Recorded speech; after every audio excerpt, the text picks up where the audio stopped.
These latest headlines from ABC15 are sponsored by Lerner and Rowe Injury Attorneys. One call, that's all. Hello, Megan Thompson with your afternoon update right now from ABC15 Arizona. I want to start with a big local headline. Investigators are still trying to find the driver accused of running from the scene of a deadly crash involving multiple vehicles on the Loop 202 Red Mountain. This happening near 40th Street on Sunday morning. We're going to break down what we do know. DPS telling ABC15 it all started when a driver lost control, hit a median, and ended up facing the wrong way. Shortly after that crash, a Good Samaritan stopped to help, but was hit by another car that swerved to avoid the wrong way vehicle. And sadly, she died at the hospital.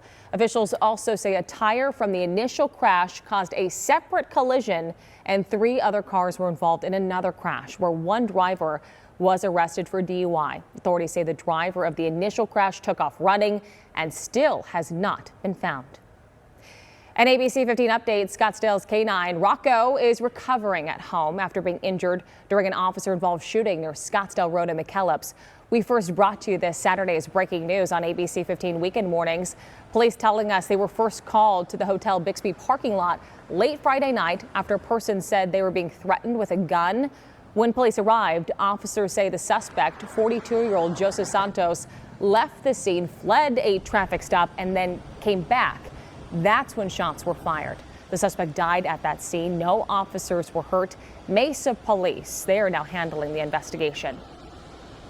Advancing Arizona with new spaces to learn. Arizona State is building a new health headquarters in downtown Phoenix. It's being built on the Bioscience Core bound by Fillmore, Pierce, 4th and 5th Streets. The headquarters will house the School of Medicine and Advanced Medical Engineering. We're told it's a new type of medical school that will teach physicians to blend medicine with things like engineering. Our team was at today's announcement, working to bring you more on the plans. We'll have that tonight on ABC 15 News at 5 and 6. At 4 o'clock today, Lucha and other activists will be here at the state capitol rallying for Emily Pike and other missing and murdered Indigenous women and girls. This comes as the legislation is moving through the legislature that would create an Amber Alert style system that would alert to when an Indigenous member of the Indigenous community goes missing. This legislation passed unanimously out of the House, and it will be headed to a Senate hearing on Wednesday afternoon. The sponsor of this legislation says that this will create a significant and important change for the Indigenous community.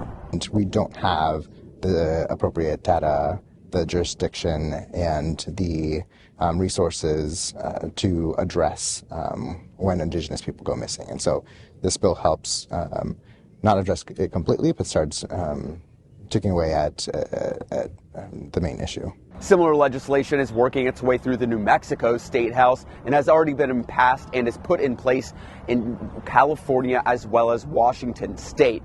As for the investigation into what happened to Emily, the Gila County Sheriff's Office is asking anyone who might have surveillance video from after January 26th in the Mesa area where Emily was last seen to contact them and share that video.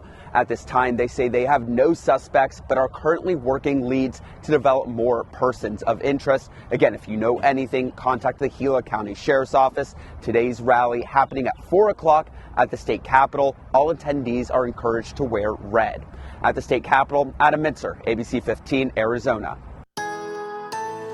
Tracking your most accurate forecast, I'm meteorologist Jorge Torres. A warm Monday is on tap here in the valley with temperatures starting off this morning in the mid-50s with sunny skies. By midday, we're already in the mid-70s. And for the afternoon, calling for a high of 83 degrees, which is above normal for this time of year by several degrees. But cooler conditions are ahead later this week. Now, in northern Arizona, we'll keep the highs in the mid-50s for Flagstaff, 60s along the Rim and Wide Mountains with 70s and 80s across the lower deserts. But storm number 1 out of 2 is impacting your forecast beginning tomorrow night into early Wednesday with light rain showers and snow up in the high country. But a stronger storm is set to arrive late Thursday into early Friday, giving us another round of rain and mountain snow along with cooler temperatures too. So here's that 7-day forecast. In the valley today, we'll be in the 80s, then cooling down the rest of the week. Same in the high country with highs today in the mid-50s, 40s tomorrow and Wednesday with a chance of snow as high as 90% on Thursday with highs that day in the mid-30s and lows in the teens and 20s. We will have another update tonight. Until then, get the latest news, weather, and traffic at abc15.com, or you can download that free ABC 15 mobile app. These latest headlines from ABC15 are sponsored by Lerner and Rowe Injury Attorneys. One call, that's all.